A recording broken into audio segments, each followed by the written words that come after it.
Once, they were a Bronze Age superpower, a kingdom so mighty that even Babylon respected their strength, and Egypt, at the height of its own power, could never fully bend them to its will. Then, just as swiftly as they had risen, they disappeared, erased from the pages of history as if they had never existed at all. For centuries, they lived only as faint echoes in the Bible. Abraham, it was said, bought a burial cave from a Hittite, and God promised Joshua the land of the Hittites. But who were these mysterious people? Where did they live? And how could such a formidable empire vanish so completely? In this story, we'll rediscover the Hittites, the forgotten giants of the Bronze Age, and uncover how their civilization emerged, flourished, and then vanished for nearly 3,000 years before being rediscovered by modern archaeology. The Hittites began migrating into Anatolia in the second half of the 3rd millennium BC. Where exactly they came from remains uncertain. Historians debate two main theories. One proposes that their ancestors lived in the northern Balkans, but were forced out by waves of Indo-European migrations. Crossing the Bosporus and the Dardanelles, they eventually reached Asia Minor. The second theory suggests they came from the east, crossing through the Caucasus Mountains before settling in central Anatolia. Both hypotheses have their champions, and so far, neither has been proven beyond doubt. What is clear, however, is that once the Hittites arrived, Anatolia became their home. Before them, the land was inhabited by another people entirely, the Hattians. Little is known about them, except that they spoke a non-Indo-European language, possibly related to the Northwest Caucasian family. Their society was centered in the fertile valley of the Kızılırmak River, the Halys of classical texts. The Hattians lived in independent city-states: Kadesh, Zalpa, Purushanda, Handa, Salatiwara, and Hattusa, collectively known as the Land of Hatti. The Hittite migration seems to have been relatively peaceful. Archaeological excavations show little evidence of large-scale destruction or conquest. Instead, the newcomers gradually integrated with the native population, adopting elements of Hattian culture while blending them with their own Indo-European traditions. In early texts, they referred to themselves as Nesili, the people of Nesha, after the city of Kadesh, the site of a major Assyrian trading colony. Over time, the name Hittite emerged, drawn from the Hattians themselves, whose land they had adopted. At the dawn of the 2nd millennium BC, Anatolia was dotted with Assyrian trading colonies. These were not outposts of empire, but commercial enclaves. The Assyrians brought tin and fine textiles from Mesopotamia and traded them for Anatolia's silver, copper, and gold. From their clay tablets, written in cuneiform, we learn the earliest recorded names of Hittite individuals, names that clearly reveal Indo-European roots. Around 1790 BC, the first known Hittite ruler emerged, King Anita, son of Pithana of Kusara. From his modest base in the interior of Anatolia, Anita began to consolidate nearby city-states. He captured Kadesh, Nesha, expelled the Assyrian merchants, and made the city his capital. His deeds survive in one of the earliest Hittite inscriptions ever found, a remarkable text that speaks in the first person, Shattititar. Anita, son of Pithana, king of Kusara, spoke. This was pleasing to the storm god, and since it was pleasing to the storm god, the king of Nesha became the captive of the king of Kusara. The king of Kusara, at the head of a great army, marched out and took the city of Nesha by night, during a storm. He captured the king, but harmed not a single inhabitant, and treated them as a father would his children. Anita's army was small, roughly 1,400 soldiers and 40 chariots, but it was enough to make him the dominant power in Anatolia. In one campaign, he destroyed the fortress city of Hattusa, the Hattian stronghold, and famously cursed it. "Whoever rebuilds Hattusa, may the storm god strike him down." Ironically, a century later, Hattusa would become the Hittite capital itself. Roughly 150 years after Anita, another ruler rose to prominence.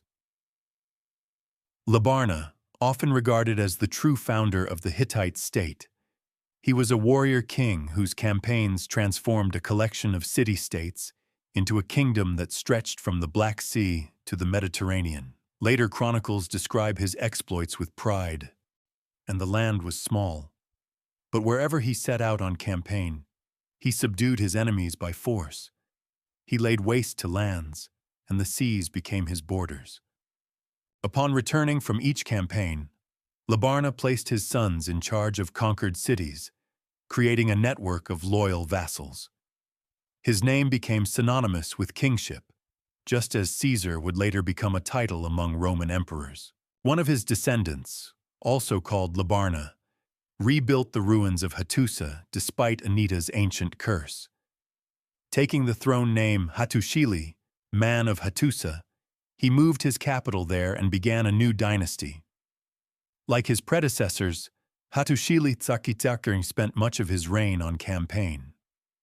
Under his leadership, the Hittite army crossed the Taurus Mountains for the first time and invaded northern Syria, attacking the wealthy kingdom of Yamhad. His own inscriptions boast of boundless spoils. "There was no beginning and no end to the silver and gold I took. I brought their gods to the sun goddess of Arina." For the Hittites, the most sacred prize of war was not gold or silver, but the idols of foreign gods, divine captives brought back to strengthen the power of Hattusa's own pantheon. Hattushili often compared himself to Sargon of Akkad, one of Mesopotamia's earliest conquerors. He proudly wrote, "Yet no one had yet crossed the Euphrates, but I, the great king, crossed the river on foot, and my army crossed after me. I destroyed the city of Haha, gave it to the fire, and its smoke rose to the storm god in heaven." The Hittite state was never a mono-ethnic kingdom. From its rise to its fall, it remained a mosaic of peoples and languages: Hittites, Luwians, Palaics, Hurrians, and Hattians, bound together under a strong central monarchy. The king served simultaneously as high priest, chief judge, lawgiver, and commander-in-chief. He bore the title Great King of Hatti, chosen by the sun goddess of Arina and the storm god Tarhunt, or Teshub. Yet even a great king's power had limits. He was advised by a council called the Panku, composed of nobles, priests, and generals who shared in major decisions, declarations of war, peace treaties, and succession. Beneath the king stood royal princes and high officials, many of whom governed provinces and commanded armies. Their ambitions often led to intrigue and rebellion, a recurring theme in Hittite politics. At the heart of Hittite society were free farmers, the backbone of the economy. They cultivated grain, tended herds, and served as part-time soldiers. Though they paid taxes and owed military service, they also had legal rights. They could own land, bring cases before judges, and even win disputes against the nobility. Below them were dependent laborers and slaves, mostly war captives. But unlike in many ancient societies, Hittite slaves could own property, marry freely, and even buy their freedom through legal means. Women in Hittite society enjoyed remarkable status. The queen, called Tawanana, wielded power second only to the king. She had her own seal, received foreign envoys, and could rule in her husband's absence. Ordinary women could inherit land, manage businesses, and bring legal cases to court. Their legal code reflected this sense of order and fairness, influenced by Babylonian precedent, but far more humane. Where Hammurabi demanded an eye for an eye, Hittite law preferred restitution, fines and compensation rather than death. Even murder was often met with payment rather than execution. It was, in many ways, a civilization ahead of its time, ordered by law, ruled by faith, and armed with bronze and iron. The Hittites described their land as the country of 1,000 gods, and the phrase was no exaggeration. More than 800 deities have been identified in Hittite texts, reflecting the empire's cultural and ethnic diversity. Each region had its own gods, and rather than suppressing local cults, the Hittites incorporated them into their vast pantheon. Conquered peoples found their deities respected and honored, strengthening loyalty to the crown. At the top of the divine hierarchy stood the storm god Tarhunt, known in Hurrian tradition as Teshub, and the sun goddess of Arinna, protector of the royal family. Tarhunt was depicted holding a hammer and a bundle of lightning bolts, sometimes riding upon a bull, symbolizing both strength and fertility. The sun goddess represented justice, light, and legitimacy. Together, they embodied the dual nature of kingship, power, and order. Hittite religion was deeply ritualistic. The king, regarded as the earthly representative of the gods, personally led major festivals and sacrifices. Beneath him, an elaborate priestly hierarchy maintained the countless temples of Hattusa and the surrounding cities. Temples were not only spiritual centers, but also economic institutions, owning land, herds, and workshops. Scribes recorded every offering and copied hymns and myths on clay tablets. Some of these myths survive, revealing a fascinating blend of Indo-European, Hattian, and Hurrian traditions. Among the most famous is the tale of the storm god's battle with the dragon Iluyanka, a story of cosmic order triumphing over chaos. Another is the myth of Kumarbi, the Hurrian god who overthrows his father Anu, only to be defeated by the storm god in turn, a cycle of divine succession that scholars believe later inspired Hesiod's Greek theogony.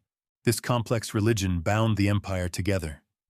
In Hattusa, hundreds of gods were worshipped side by side, each with its own festival, priests, and temples. The Hittites believed that the more deities they honored, the stronger their realm became. While religion provided unity, it was the Hittite military that secured power.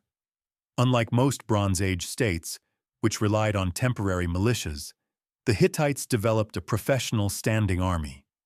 At its core were the chariots, heavy two-horse vehicles crewed by 3 men, a driver, a spearman, and an archer.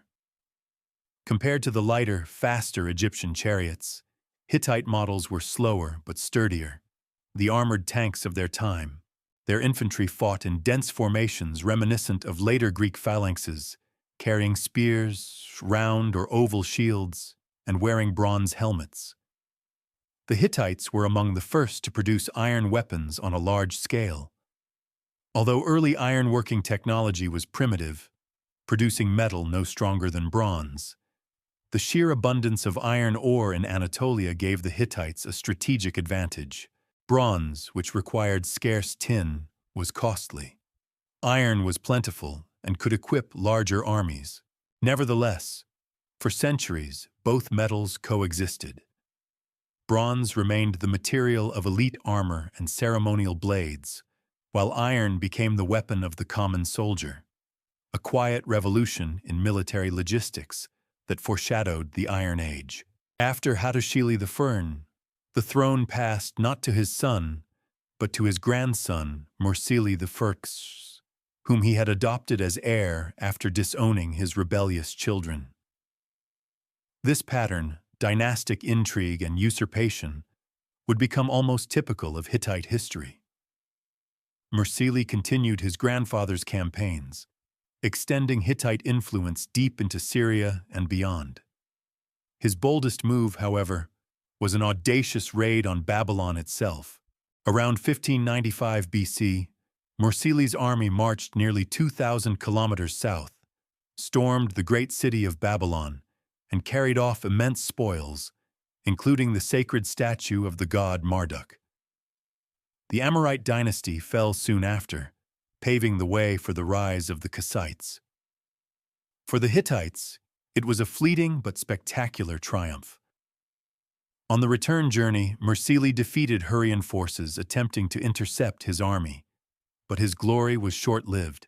Upon reaching Hattusa, he was assassinated by his brother-in-law, Hantili, a familiar fate for many kings of Hatti. In the century that followed, the Hittite state fell into chaos. A rapid succession of kings ruled briefly before dying violently, victims of coups, conspiracies, or civil strife. The instability stemmed largely from their succession laws, which allowed almost any male relative of the royal house to claim the throne. King Telepinu, seeking to restore order, issued a famous royal edict codifying the rules of inheritance. Henceforth, the crown would pass first to a legitimate son. If none survived, then to sons by concubines, and finally, to a royal son-in-law. The Telepinu edict also reaffirmed the authority of the Panku Council, aiming to balance monarchy with noble oversight. Yet even Telepinu's reforms could not end the turmoil. He too was murdered, plunging the realm into decline. For nearly a century, Hattusa weakened while rivals grew stronger. To the southeast, the Hurrian kingdom of Mitanni rose to power, dominating northern Mesopotamia and Syria. Along the Black Sea, the warlike Kashka tribes raided deep into Hittite lands, even capturing and sacking Hattusa itself. So dire was the situation that Egypt's pharaoh Amenhotep III, writing to the king of Arzawa in western Anatolia, declared that the land of Hatti no longer exists. But the Hittites were not finished.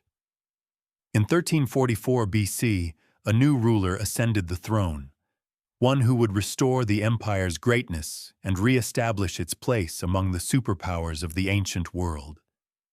His name was Shuppiluliuma Birker. When Shuppiluliuma seized power, the kingdom was a shadow of its former self, hemmed in by Mitanni to the east, Egypt to the south, and rebellious vassals on every frontier.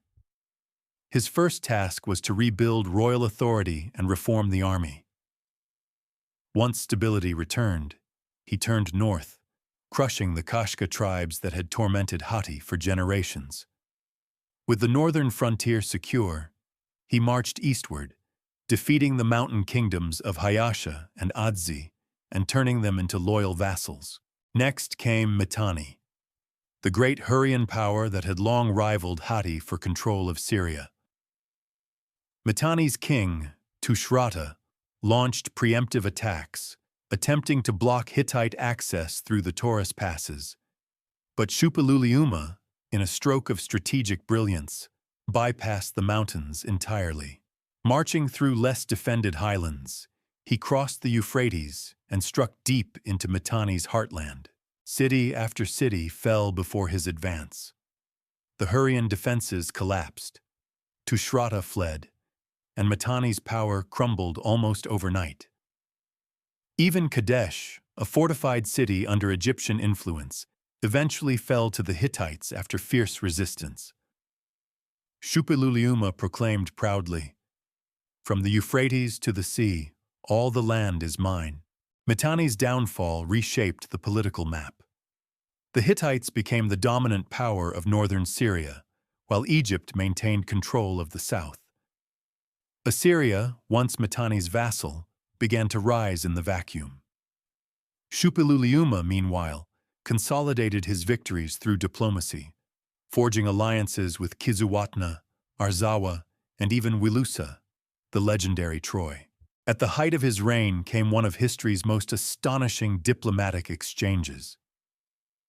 In Egypt, Pharaoh Tutankhamun had died suddenly, leaving his young widow Ankhesenamun without an heir. Desperate to preserve her status, she wrote to Shuppiluliuma, "My husband is dead, and I have no son. They say you have many sons. If you will send me one of yours, he shall be my husband, and he shall be king of Egypt."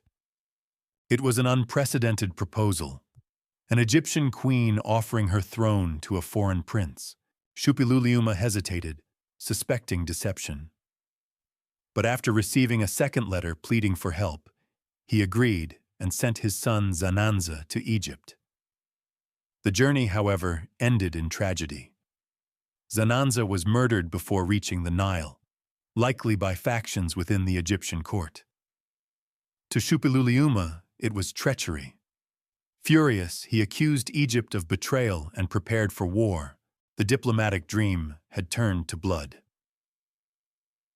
Shuppiluliuma's fury over the death of his son Zananza unleashed a chain of events that changed the balance of power in the Near East.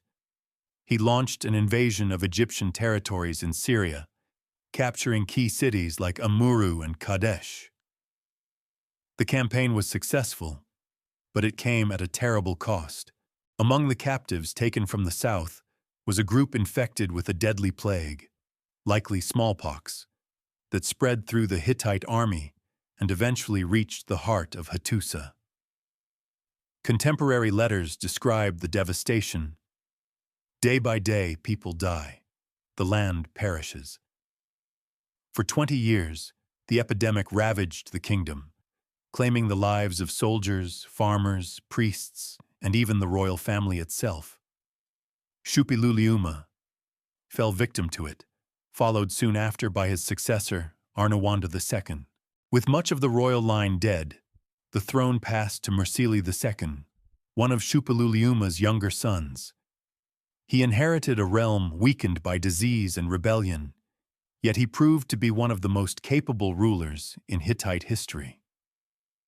His reign marked a second great age for the empire, one of consolidation, reform, and renewed power. Mursili II restored stability through relentless campaigns. In the north, he crushed the Kashka tribes once again. In the west, he subdued Arzawa, and in the south, he reinforced control over Syria. But perhaps his most remarkable legacy lies in his writings. His plague prayers, preserved on clay tablets, provide a rare glimpse into the soul of an ancient king. Not as a conqueror, but as a man confronting divine wrath. "O gods, my fathers sinned, and I too have sinned. My father's crimes are upon me. Let the plague cease, and let Hatti live again." Under Mursili II, the empire reached a level of organization unseen since Shuppiluliuma's conquests. He restructured administration, restored temples, and standardized rituals. His rule paved the way for the empire's greatest generation of monarchs. By the time of his successors, Muwatalli II and later Hattusili III, the Hittite Empire was one of the three great powers of the Late Bronze Age, alongside Egypt and Assyria. But with power came rivalry, and soon the stage was set for one of the most famous battles in all of antiquity, the Battle of Kadesh. In 1274 BC, the young pharaoh Rameses II sought to reclaim Egypt's lost influence in Syria, the region that had fallen under Hittite control since Shuppiluliuma's time. Kadesh, sitting on the Orontes River, was the key to this contested land. Whoever held it commanded the trade routes between Mesopotamia, Anatolia, and the Levant. Rameses assembled an army of roughly 20,000 men, divided into 4 divisions named after Egypt's gods: Amun, Ra, Ptah, and Set. Each division had around 5,000 soldiers and hundreds of chariots. Muwatalli II, the Hittite king, answered with an even greater force: 40,000 infantry and 3,500 chariots, drawn from 19 allied states. The Egyptians advanced north through Canaan and crossed into Syrian territory, unaware that Muwatalli's army was hidden just beyond Kadesh. Local Shasu tribesmen, acting as Hittite spies, misled Rameses, telling him the Hittites were far to the north near Aleppo. Trusting their word, Rameses advanced with only his Amun division, leaving the others scattered miles behind. It was a fatal mistake. As the Ra division approached, the Hittite chariots stormed across the river in a thunderous assault. The Egyptians were caught completely off guard, their columns stretched out, unable to form ranks. The chariots of Mu'attali smashed into them, scattering the troops and driving the survivors toward Ramesses's camp. Moments later, the Hittite chariots charged into the camp itself, setting tents ablaze and cutting down anyone in their path. The Egyptians were on the verge of annihilation. Then, in a desperate act of courage, or self-preservation, Ramesses rallied his personal guard and the remnants of his chariot corps for a counterattack. Egyptian reliefs and inscriptions later portrayed him as a god incarnate. "None stood with me. I fought alone. I was like Montu, the god of war." While the exaggeration is obvious, the counterattack did succeed. The Hittite charioteers, distracted by looting, were caught off balance. Ramesses struck their rear flank, driving them into chaos. Mu'attali, watching from across the river, sent reinforcements. But at that very moment, a contingent of Egyptian mercenaries, the Narin, arrived unexpectedly and hit the Hittites' flank. Realizing his forces were in danger of encirclement, Mu'attali ordered a retreat. The next morning, both sides claimed victory. The Egyptians held the field, but Kadesh itself remained in Hittite hands. In truth, the battle ended in a stalemate, one that exposed the limits of both empires. Ramesses returned to Egypt and had the walls of his temples engraved with scenes of glorious triumph, while Hittite scribes composed their own versions declaring the Egyptians had been crushed. Propaganda triumphed where the armies had not. Yet, from this bloody impasse came one of humanity's greatest achievements, the world's first recorded peace treaty. For 15 years, negotiations continued between Hattusa and Thebes. Finally, in 1259 BC, Ramesses II and Hattusili III, Mu'attali's brother and successor, signed a treaty that set new standards for diplomacy. It established permanent peace, fixed borders, guaranteed mutual defense, and even included clauses on extradition and royal succession. The agreement was engraved on silver tablets and copied in both cuneiform and Egyptian hieroglyphs. A replica of it now hangs at the United Nations headquarters in New York, a symbol of humanity's earliest aspiration for peace through law. After the treaty, relations between Egypt and Hatti blossomed.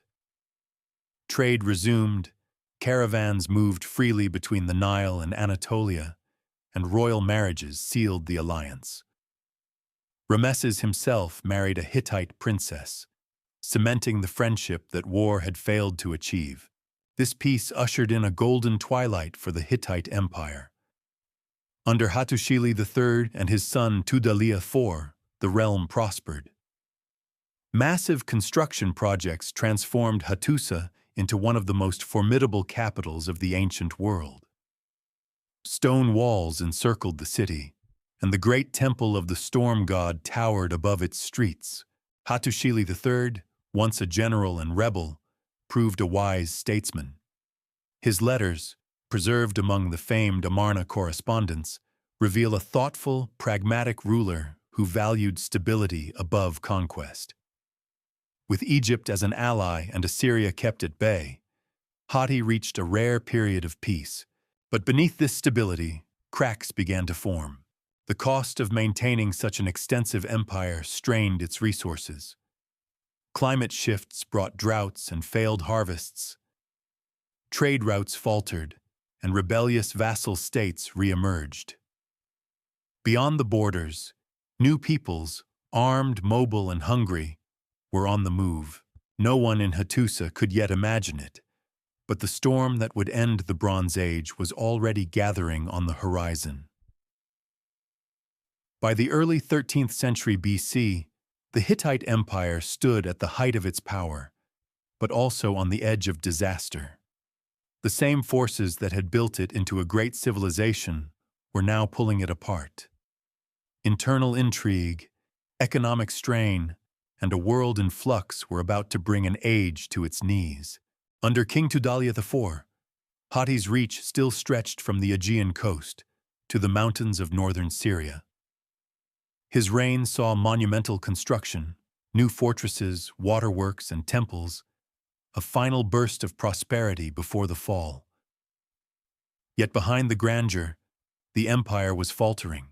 The climate had begun to change. Droughts and poor harvests led to food shortages. Letters from vassal rulers speak of famine and desperation. "There is no grain in my lands," one prince wrote, "and the people are dying of hunger." The Hittite heartland, once fertile and secure, was starving.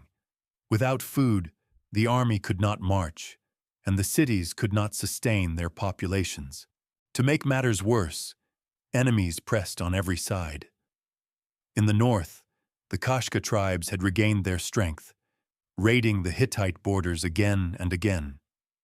In the west, rebellious kingdoms like Arzawa and Wilusa challenged imperial control. To the southeast, Assyria, no longer a vassal power, was rising fast, threatening the Hittite provinces of Syria. Tudalia IV fought valiantly to hold the empire together. He rebuilt fortresses, led campaigns, and oversaw the construction of the great sanctuary of Yazilikaya, a limestone shrine carved with processions of gods and kings. The reliefs depict more than 60 deities, with Tudalia himself standing among them, a mortal joining the divine order. But even divine favor could not save Hatti from the catastrophe approaching. Around 1200 BC, the entire eastern Mediterranean world was thrown into chaos, an event modern historians call the Late Bronze Age collapse. Across hundreds of miles, civilizations that had flourished for centuries were destroyed within a generation. Mycenaean Greece, Ugarit, Mitanni, and the mighty Hittite Empire all fell. The causes were many: drought, famine, earthquakes, political instability, and the movement of new, warlike peoples who swept across the seas and coasts, the so-called Sea Peoples. For the Hittites, the end came suddenly. Archaeological evidence from Hattusa tells the story in silence. Walls burned, temples toppled, streets filled with ash. Around 1180 BC, the capital was destroyed and abandoned. The fires were so intense that layers of melted clay still glisten beneath the soil today. No texts record the city's final days. The royal archives stop abruptly. The scribes simply vanished, their styluses falling silent after centuries of writing. The empire had collapsed. What followed was a dark age that lasted nearly 2 centuries. The centralized authority of the great kings was gone. The roads that once connected Anatolia, Mesopotamia, and Egypt fell into disuse. Populations shrank. Literacy disappeared. And the once mighty cities of the Bronze Age lay in ruins. Yet the Hittite legacy did not die entirely. In the southern regions of Anatolia and northern Syria, smaller states emerged, the so-called Syro-Hittite kingdoms. These city-states, such as Carchemish, Melid, and Kumu, preserved fragments of Hittite culture, though they now spoke and wrote in Luwian rather than Nisili. Their inscriptions, carved in hieroglyphic Luwian script, tell of kings who still called themselves Great King and Hero, ruling over lands they claimed were the heirs of Hatti. But in truth, their power was local and fleeting. They were caught between greater forces, the resurgent Assyrian Empire and the waves of newcomers who would eventually become the Phrygians and the Arameans. By the 8th century BC, Assyria had conquered or absorbed the last of these Syro-Hittite states. The people were deported, their cities rebuilt in Assyrian style. The language of the Hittites, Nisili, disappeared forever. Their writing, their myths, their laws, all were forgotten. Even their name vanished from memory. When the Greeks began to write their epics centuries later, they had no recollection of Hatti. Only a faint shadow remained, a line in Homer's Iliad mentioning Trojan allies called the Kete, perhaps a distant echo of the Hittites. The gods they had once worshipped lived on under new names. The storm god Tarhunt became the heroic Heracles of Tarsus. The mother goddess Kubaba evolved into the Phrygian Cybele, and the Hurrian Teshub reappeared as the Urartian Tesheba. But these were ghosts, echoes of a civilization buried beneath centuries of silence. For nearly 3,000 years, the Hittites remained lost to history. Scholars knew their name only from the Bible, where they appeared as a minor Canaanite tribe. No one suspected that they had once ruled a vast empire rivaling Egypt and Babylon. That changed in the 19th century. In 1834, the French explorer Charles Texier stumbled upon the ruins of a great city in central Turkey. He called it Boğazköy. Massive stone walls and strange reliefs hinted at something extraordinary, but its identity was unknown. Decades later, archaeologists began to uncover thousands of clay tablets, written in an unfamiliar cuneiform language. It wasn't Akkadian, nor Assyrian, nor Babylonian. The mystery deepened until 1915, when Czech linguist Bedřich Hrozný announced a breakthrough. The language, he declared, was Indo-European. The ancient Hittites had spoken a tongue related to Latin, Greek, and Sanskrit, the oldest known branch of the Indo-European family. Overnight, an entire civilization rose from the dust. Excavations at Boğazköy, now identified as ancient Hattusa, revealed temples, fortifications, royal archives, and monumental gates guarded by lions and sphinxes. Thousands of tablets told of treaties, laws, myths, and prayers. Suddenly, the world could read the voices of kings long dead, Hattusili, Mursili, Shuppiluliuma, and glimpse a forgotten empire that had once stood shoulder to shoulder with Egypt. Through these discoveries, we learned how the Hittites shaped diplomacy, warfare, and law in ways that echoed far beyond their time. Their peace treaty with Egypt, the first in recorded history, anticipated modern international agreements. Their legal code, favoring restitution over retribution, revealed a striking sense of justice, and their fusion of cultures, Hattian, Hurrian, Luwian, and Indo-European, showed a flexibility that made them both powerful and enduring. Today, the legacy of Hatti endures not in empire, but in memory. Visitors to the ruins of Hattusa can still walk through its great lion gate and stand before the remnants of the royal citadel. In the silence of those broken walls, one can almost hear the echo of bronze chariots, the chanting of priests, and the thunder of the storm god over Anatolia. The story of the Hittites is not just the tale of a vanished kingdom. It is a reminder that every civilization, no matter how advanced, is fragile. That power, law, and culture can vanish when the thread of continuity is broken. And that even after 3 millennia of silence, the past can still speak, if we are willing to listen. So the Hittites, once feared by Babylon, rival to Egypt, masters of iron and law, rise again not as conquerors, but as voices from history. Their rediscovery reminds us that human achievement, though it may fade, is never truly lost. Beneath every ruin lies a story waiting to be told, and the Hittites, long thought forgotten, still have much to teach us about the impermanence of power and the endurance of memory. If you made it this far, thank you for watching. To explore more forgotten civilizations, remember to subscribe, like, and share. Every week, we bring the ancient world back to life, one story at a time.